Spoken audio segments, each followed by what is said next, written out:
para comenzar esta tertulia de viernes 24 de enero de 2025. Voy con los saludos oficiales, ahora con equipo completo. Alejandro Aval, ¿cómo andás, Alejandro? Muy bien, buenos días para ustedes y para la audiencia. Y ando bien, gracias.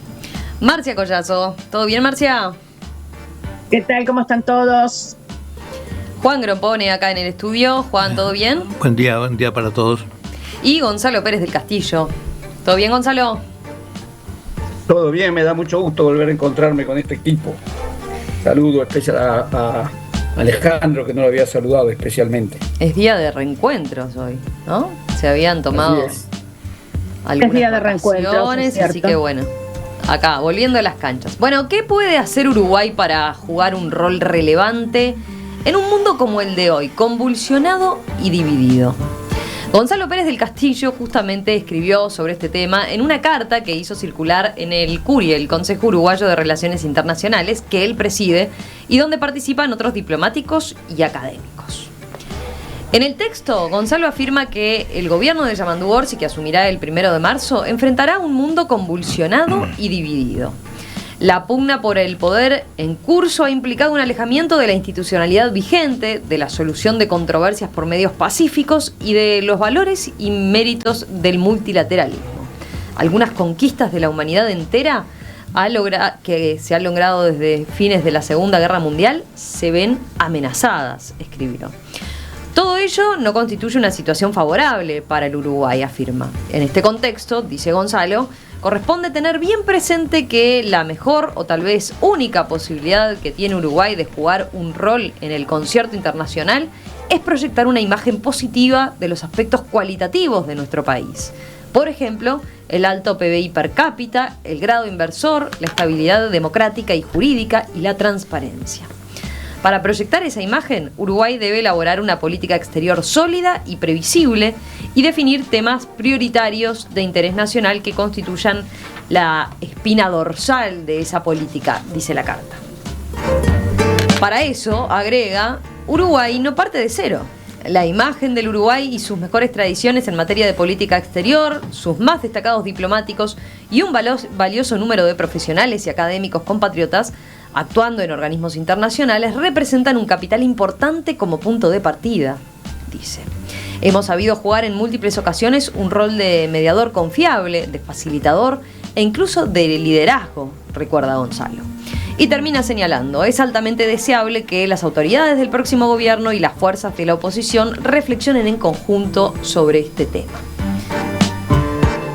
Bueno, ¿qué dicen de esta carta de Gonzalo? ¿Qué dicen de esta iniciativa y de plantear qué puede hacer Uruguay para jugar un rol relevante en el concierto internacional? ¿Qué hacemos, Gonzalo? ¿Empezamos contigo o primero querés escuchar a tus compañeros de mesa? Tú hiciste un resumen tan bueno que no sé si es necesario que yo agregue algo. Las cosas que he dicho en realidad son bastante evidentes, no creo que no hay nada de muy original. Y sin embargo yo creo que es oportuno haberlas dicho. Lo que sí quiero aclarar es que el CURI, como es un organismo plural, es decir, tenemos gente y componentes en el Consejo de todas las ideologías del Uruguay, como es natural, el CURI no hace declaraciones. Pero en una reunión que tuvimos en fin de año, dijimos la verdad es que en este momento algo habría que decir. Y adoptamos esa fórmula en que yo escribía algo a título personal, aunque sea el presidente, y después los consejeros que querían acompañar o que estaban de acuerdo firmaron, y por suerte firmaron casi todos, y de todas las ideologías posibles y civiles y militares, y la verdad es que estoy muy contento con ese hecho. Como dijiste, no se dice nada demasiado original. Lo que se dice parece obvio, pero sin embargo no se hace mucho. Entonces es bueno recordar que si queremos tener una presencia en el mundo, una cosa muy importante es mantener un perfil que sea identificable, que sea consistente, que esté elaborado profesionalmente. Y eso es muy importante porque cuantitativamente no existimos. El Uruguay, la población del Uruguay representa algo así como el 0,0004% de la población mundial. Entonces, para que nos escuchen, cualitativamente tenemos que ser muy buenos. Eso agrego, pero creo que tu introducción fue muy buena. A ver, ¿y los demás? ¿Quién quiere arrancar? ¿Querés arrancar vos, Marcia? ¿Que estás ahí cerquita? Bueno, está bien, arranco yo. En realidad, mi renuncia se debe a que yo soy muy escéptica. Me parece maravillosa la esperanza y la visión de Gonzalo, tengo que decirlo, pero yo soy muy escéptica. Más que nada, para resumir, a ver, en 2 frases y después desarrollar un poquito más, a mí me parece que, primero, comisiones, órganos o como les queramos llamar, aunque sean expertos y aunque sean personas de la mayor relevancia en sus especialidades, la verdad es que no creo que pueda aportar demasiado a nada, porque acá estamos hablando, me parece, de un posicionamiento de Uruguay frente al mundo, ¿verdad? Entonces, bueno, en primer lugar habría que pensar en lo que es el mundo y lo que va a ser el mundo en 2025, que de repente eso lo puedo desarrollar después, muy brevemente, por supuesto. Pero quiero decir que, bueno, Uruguay está dentro de América Latina, Uruguay es un país muy pequeño, no tiene democracia plena, no la tiene, la podrá tener circunstancialmente y acotadamente en las últimas 4 décadas desde el punto de vista político. Uh-huh. Pero para que un país se pueda hablar de democracia plena necesita mucho más que el solo perfil político, ¿no? Electoral. Necesita también de la dimensión de la conciencia cívica ciudadana, de la participación cívica ciudadana. Necesita de haber realizado un avance importante en igualdad y en equidad en general, en diversos terrenos. Y por supuesto, aún cuando diéramos por bueno el plano, digamos, político-electoral de la democracia plena, vuelvo a repetir, muy acotado a las últimas 4 décadas y con una sombra terrible que cada día parece más truculenta, que es la de la impunidad. Entonces, no, yo no creo que en Uruguay haya democracia plena. Eso por un lado. Por el otro lado, bueno, ¿qué tiene para ofrecer Uruguay? De repente tiene para ofrecer muchas cosas. Ahora bien, ¿de qué manera y para qué? ¿De qué manera y para quiénes? Esas son las grandes preguntas.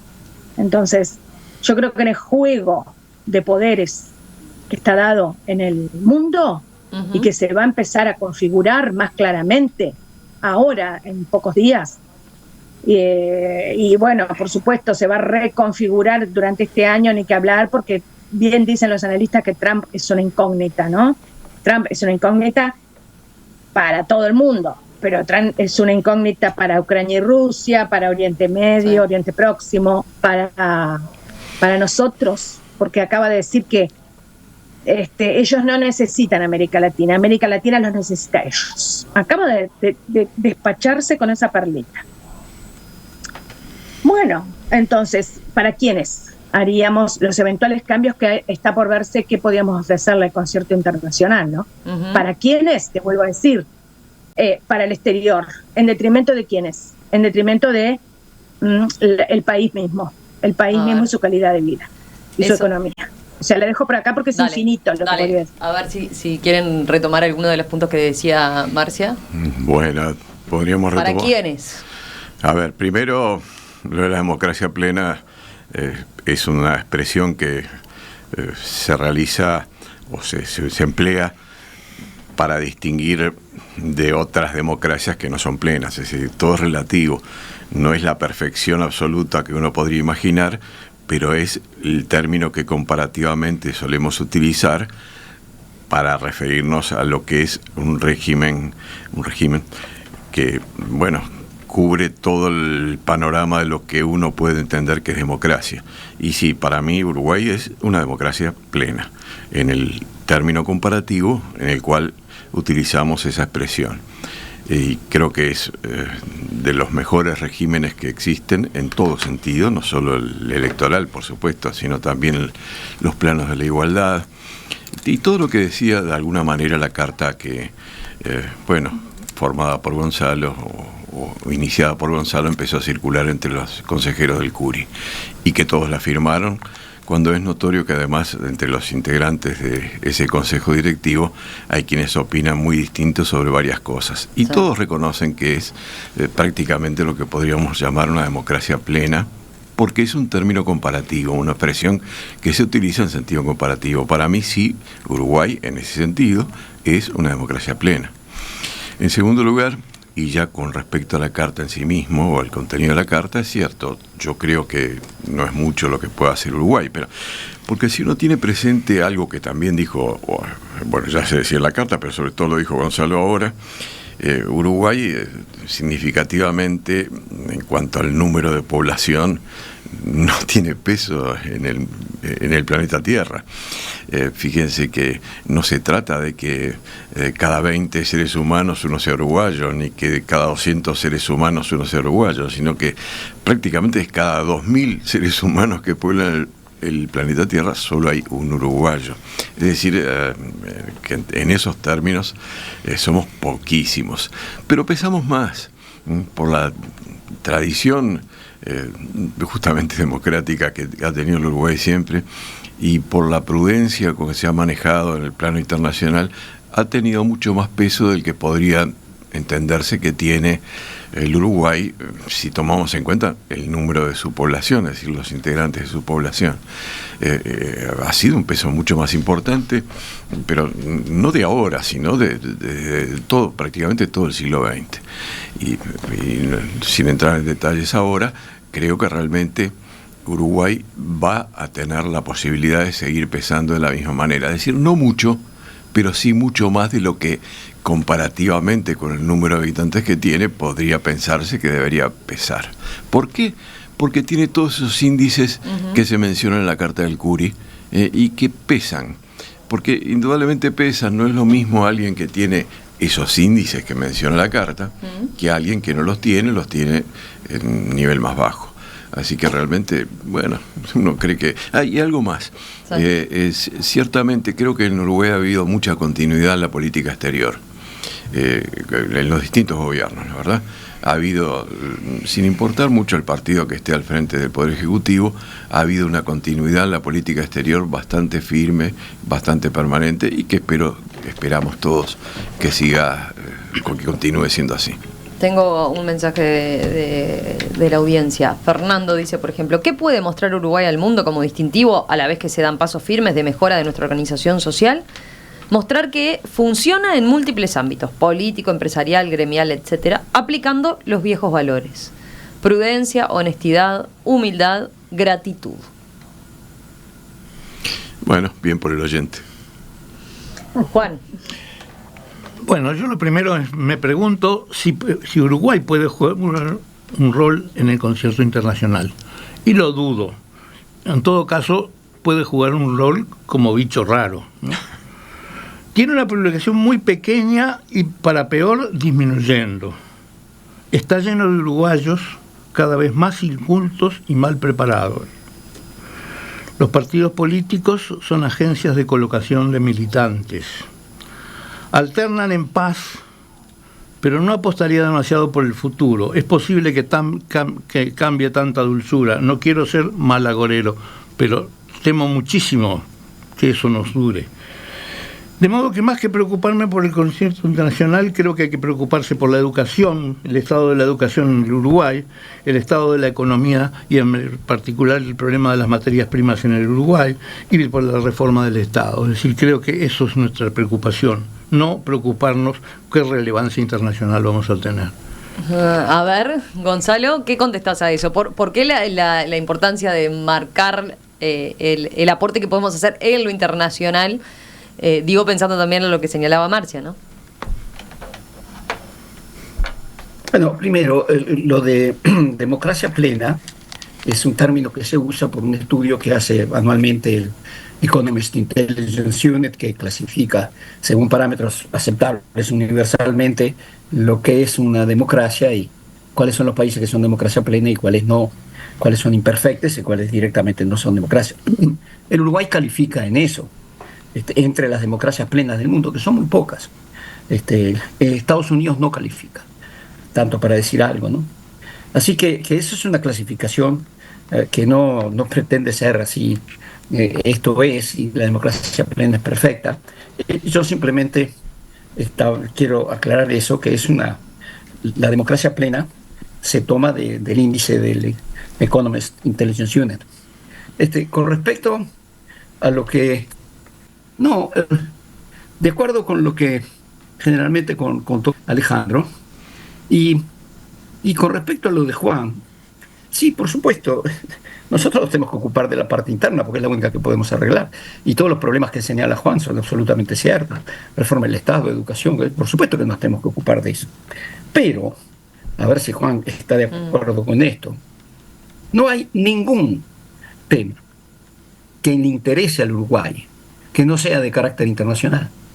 Es decir, la paz, el derecho, la independencia del derecho internacional del poder, o del derecho del poder, los derechos humanos, los servicios, el turismo, la tecnología, el software, todo es internacional. No hay nada todo lo que sucede en Uruguay depende de lo que suceda en el mundo internacional. Pero no solo eso, cosas incluso mucho más simples, como la carne, el arroz, los lácteos, la celulosa, no dependen de lo que hagamos en Uruguay. Dependen de lo que sucede en el mundo, evidentemente. Y nosotros tenemos que reaccionar a eso. Entonces yo totalmente de acuerdo con Juan. Nosotros nos tenemos que ocupar de la parte interna, porque esa es la única en la que podemos tener mayor influencia. Ahora, hacia ese mundo internacional, que es el que decide todo, porque ahí es donde se decide todo, nosotros, como país chico que somos, y mis colegas lo han descrito mejor que yo, lo que tenemos que hacer es tratar de que se nos escuche y, en la medida de lo posible, se nos respete. Ahora, ¿es eso ser demasiado optimista?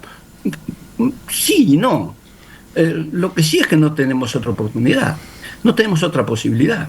Si no lo hacemos, lo que va a pasar es que si un día opinamos A, después B, después C, según el gobierno de turno, bueno, el Uruguay como país, como interlocutor internacional, simplemente no va a ser tenido en cuenta. Como no son tenidos en cuenta centenares de otros países. Porque, pues, bueno, en este país, dependiendo del momento del año, la época, puede pasar cualquier cosa. Yo creo que el Uruguay necesitaría, frente a algunos temas internacionales que son importantes, y repito, todo lo que sucede en Uruguay depende de lo que pasa en el mundo, tener un frente en lo cual no nos tenemos que poner de acuerdo en todos los temas, porque como dije son infinitos, pero entre algunos temas en que nos va la vida, yo creo que debería gobierno y oposición, el que sea, decir, bueno, de esta línea no nos apartamos. Esta línea tenemos que dar consistencia, la tenemos que discutir internamente, porque no nos movemos. Quiero hacerle una pregunta a Juan, que viene desde la audiencia, un poco vinculado a lo que vos decías, ¿no? De por qué la importancia de lo internacional y qué alcance puede tener lo que hagamos en lo internacional. Mirá esto, Juan, lo que te plantea Rodrigo desde la audiencia. Dice, una pregunta para Juan. ¿No crees que si tenemos la zanahoria de ser modelos para el mundo, en una de esas hacemos los cambios que necesitamos? Bueno, yo lo veo al revés. Es decir, creo que dependemos extraordinariamente de lo que pasa en el mundo. Es decir, básicamente de las grandes revoluciones tecnológicas. Es decir, dependemos mucho de eso. Cada revolución tecnológica en nuestra historia ha cambiado el curso del país. Es lo que quiero repetir, algo de mi segundo economista favorito, Kondratiev. Hay un ciclo de Kondratiev de 50 años tecnológico que es decisivo en la historia del Uruguay. Y estamos cumpliendo, cerrando, cerca de cerrar otro ciclo de 50 años. Bueno, el primer ciclo empezó con el alambramiento de los campos. Sí, claro, con la revolución industrial. Pero Juan, yo no estoy negando eso, al contrario, yo estoy totalmente de acuerdo con lo que estás diciendo. Yo creo que lo que estoy diciendo es que ante eso, ¿qué es lo que determina las cosas? Tenemos que No, a ver, Gonzalo, vamos a hacerlo por teléfono. Te llamamos, atendenos el celular y mantener la imagen porque no te estamos escuchando. Y profesional posible, pero no es lo que tú estás diciendo. Sí, habla. A ver si ya te llamamos, Gonzalo, por teléfono. Así te escuchamos bien porque se está entrecortando. Marcia. Bueno, yo voy a desarrollar un poquito más lo que dije antes. Yo creo que las propuestas para un desarrollo del país de cara al mundo, ¿verdad? Al marco internacional, en realidad, aun cuando pudieran existir, nosotros no tenemos ninguna incidencia, obviamente, nunca la tuvimos, pero supongamos que de repente la tenemos, supongamos que de repente nos transformamos en la aldea gala de Asterix y Obelix y desarrollamos la poción mágica. Supongamos eso. Esa poción mágica se transformaría de inmediato en un arma de doble filo. Porque pensemos lo siguiente, los países más poderosos del mundo están integrados, todos ellos, a organizaciones internacionales igualmente poderosas. Todos, no hay ninguno que escape a la regla. Más aún, diría punto número 2, su objetivo principal es devorar la riqueza de todos los demás países que no son tan poderosos como ellos. Punto número 3. La guerra es uno de sus instrumentos favoritos y la guerra está lejos de terminarse, tanto así que los analistas internacionales hoy hablan, yo estoy totalmente de acuerdo con eso, hablan de treguas y no de paz. Va a haber treguas, por lo menos en 2025, no va a haber paz.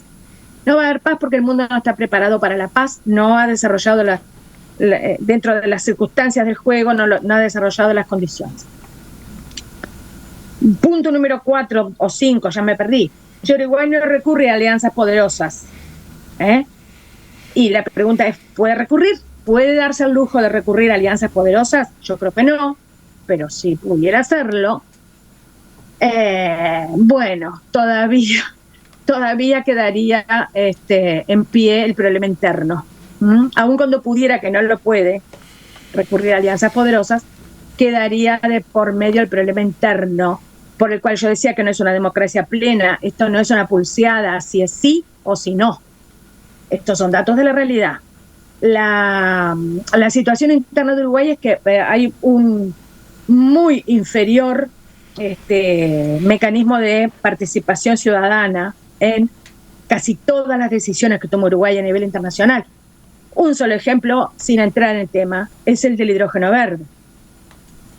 Un hidrógeno verde que beneficia al extranjero, al exterior, del cual nos quedan miserables beneficios. Otro ejemplo es la entrega del puerto por 60 años, ¿no? Hasta el 2081 creo que es. Es decir, que en el mejor de los casos que Uruguay lograra entrar en ese concierto internacional y lograra atraer capitales, etcétera, etcétera, etcétera, porque a la interna no lo puede hacer, ¿qué pasaría? Llevaría inevitablemente, por un lado, consolidar el poder de megaempresas nacionales y extranjeras, y por el otro lado, una población desarmada desde el punto de vista de la participación del control sobre sus propias instituciones. A ver, voy con un mensaje antes de escuchar a los demás. Dice Marcos desde la audiencia, en 2010 no nos conocía nadie. Salimos cuartos en el Mundial de Sudáfrica y aumentaron 3.500 las consultas en Internet. Es decir, hacemos algo bien y nos miran. Por ahí debemos ir, en relación a lo que planteaba este otro oyente, ¿no? Ser creativos, innovadores, que lo hemos sido, dice, y dejar que nos vean. Pero también es muy cierto lo que dice Juan. Los cambios que no hace el Estado y los políticos se hacen igual y no de la mejor manera. Animándose a cambiar para crecer. Ese es nuestro plus y aportarle al mundo. Alejandro. Dale Juan. No, yo quiero hacer un breve comentario sobre la democracia plena. La democracia plena existe en el Uruguay, pero tiene una pequeña particularidad. Se rompe cada 50 años. ¿No? Es decir, más o menos lo vinculas a lo anterior. Lo vinculo con el ciclo de Kondratiev. Y ese es el objeto de mi libro, que estoy tratando de terminar, sobre otra historia del Uruguay, donde muestra claramente eso. ¿No? Bien. Bueno, la periodicidad de Juan puede ser un poco discutible, pero claro, estás apuntando a que dentro de unos 10 años se va a romper de vuelta. Espero que no, que te equivoques. Yo también. Bueno, no sé si tú y yo lo veremos, pero espero que dentro de 10 años sigamos igual. En cuanto al balance que hace Marcia, creo que es un balance sobre la situación interna del Uruguay, de lo cual podríamos hablar muchísimo, punto por punto, y que en términos generales no estoy de acuerdo. Creo que sí, que la situación interna de Uruguay es muy buena, sobre todo en términos comparativos, que es como normalmente medimos estas cosas. Cuando hablábamos de democracia plena, lo digo una vez más, lo dijo Juan también y creo que Gonzalo, no estamos diciendo es la maravilla del mundo y no hay nada nuevo que hacer, sino que lo que estamos diciendo es, en comparación con otros, estamos muy bien. Y eso es verdad. Es indiscutiblemente verdad, pero no solo en cuanto a que se pueda votar, sino también en muchos otros aspectos: la libertad, el respeto de la actividad gremial, de la actividad empresarial, de la libertad de opinión, una infinidad de cuestiones que se podría estar enumerando ahora y que no quiero entrar a enumerar porque significaría hacer un balance de cada una de ellas. Para mí en Uruguay son muy positivas, así que en términos generales yo discrepo con lo que ha dicho Marcia respecto a cuál es la situación del Uruguay, que justificaría o no el que hablemos de democracia plena. Y sobre el tema de ¿cómo puede pesar Uruguay en el exterior? Sí, es cierto, somos muy pocos y eso hace que pesemos muy poco, pero podemos pesar de alguna manera. Siempre es bueno tener a alguien en el concierto nacional, pero también en el concierto internacional, que sea un ejemplo de cómo se pueden hacer funcionar ponderadamente las relaciones entre los países, y creo que Uruguay lo ha hecho y lo puede seguir haciendo, con la particularidad de que esto es una política exterior que se ha mantenido sostenidamente durante décadas por parte de nuestro país y que ha merecido que sea considerado no el fruto de la opinión de determinado gobierno, sino el resultado de la opinión de un país. Bueno, podríamos seguir hablando naturalmente de esto muchísimo más, pero en términos generales creo que sí, que algo se puede pesar en el concierto internacional. No será mucho, pero algo sí. Juan dice desde la audiencia: lo primero y prioritario e inexcusable como país es abandonar la pose de sentirnos ejemplares y asumir las muchas debilidades que tenemos. Felipe dice: Uruguay como mucho podría ser un país influencer, como Mujica es un influencer en Sudamérica, dice. Pero cuando haya tiros, Uruguay debe esconderse. Y después voy con un último, Gonzalo, y ya te doy la palabra. Dice Rodrigo, que recién preguntaba: yo estoy convencido que siendo como somos podemos influir. A mí, tanto en Norteamérica como en Europa y Latinoamérica, me hablaban de cómo admiraban a Mujica, un solo tipo, uruguayo 100%, que seamos pocos no tiene que amedrentarnos, y la democracia es un producto de exportación total. Tenemos que creernos el cuento. Para que vean que están muy divididas las visiones. Gonzalo, cerramos contigo. Yo no diría que están tan divididas, sinceramente. Bueno, está bien. Porque, a ver, lo que decía Marcia, de que tenemos que tener una política hacia el mundo con respecto a la política de puertos o al hidrógeno verde, o no sé, es decir, no contradice lo que yo estoy diciendo. Yo creo que sería muy bueno que tengamos una discusión interna sobre si verdaderamente le conviene al país que se vengan a invertir aquí en desarrollar hidrógeno verde como una fuente de energía alternativa. La política de puertos. Lo que sí me parece es que es bueno que lo discutamos a fondo nosotros y después salir y tener una política hacia el exterior que sea consistente. Lo que me parece que no es bueno es que un gobierno tenga una posición, el próximo gobierno tenga otra y el otro tenga otra, porque terminan jugando con nosotros. Y eso es lo que estoy diciendo. Con respecto a lo que decía Alejandro, nosotros efectivamente sí hemos jugado un rol en el mundo internacional gracias a personalidades que hemos tenido que han influenciado en el mundo. La ronda Uruguay del GATT se inició, se llama ronda Uruguay por algo. Hubo gente que trabajó muy consistentemente en eso y al final, bueno, se le llamó la ronda Uruguay del GATT porque era una cosa que era de prestigio y así fue, y fue una ronda exitosa. Lo mismo pasó con la creación del grupo de Kent.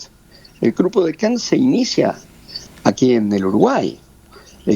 Y después se hace una segunda reunión en Cairns, en Australia, porque era un grupo dentro del OMC que lo que quería era fortalecer a aquellos países que eran eficientes productores agrícolas. Y se quería introducir a Australia, posiblemente Estados Unidos, a Nueva Zelanda, junto con Uruguay, Argentina, Brasil, a un grupo que defendiera los productores agrícolas eficientes. Se llamó Grupo de Keynes, pues se podría haber llamado Grupo Montevideo, porque la primera reunión fue acá. En otras palabras, de las cosas que ustedes dicen, hay ejemplos concretos. Y yo creo que lo que se está diciendo es eso. Discutamos internamente todo lo que tenemos que discutir, pero después, ante el mundo, que es lo que realmente cuenta, y estoy de acuerdo también con ustedes, y lo dice la carta, tengamos una posición racional, profesional, común, bien pensada, y no dejemos eso a la reacción emocional del dirigente de turno. Porque podemos hacer barbaridades, o aceptar barbaridades, o firmar contratos que son bárbaros. Y tenemos que hacer que el Uruguay, ante este mundo que es tanto más poderoso que nosotros, tengamos una reacción coherente. Eso es lo que la carta está diciendo.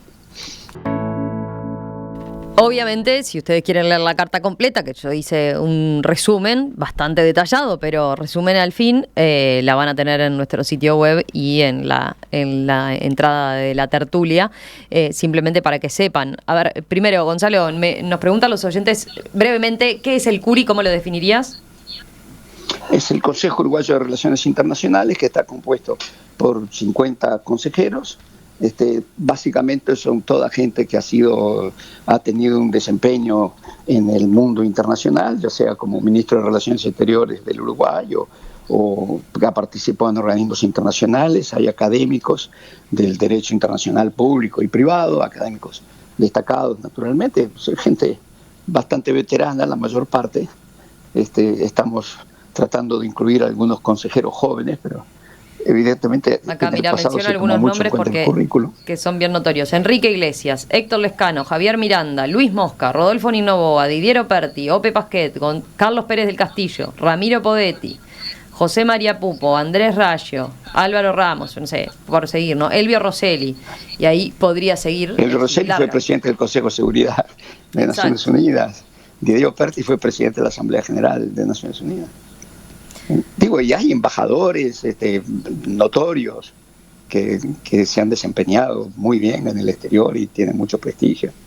Es decir, ser miembro del Consejo del CURI es una distinción, digamos, de carreras profesionales largas y exitosas.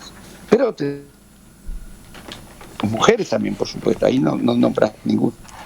Ay, por supuesto. Susana Mangana es miembro del CURI. Ah, mira, no firmó la carta porque no sé dónde estaba y no la recibió a tiempo, y me llamó para decirme que la hubiera firmado, pero que no. ¿Quién? Susana Mangana. Ana Ribeiro es miembro del CURI. Bien, perfecto. María Dolores Benavente, veo acá que sí. María Dolores Benavente, la presidenta de la Academia Nacional de Economía. Perfecto. Quedó aclarado entonces, Gonzalo.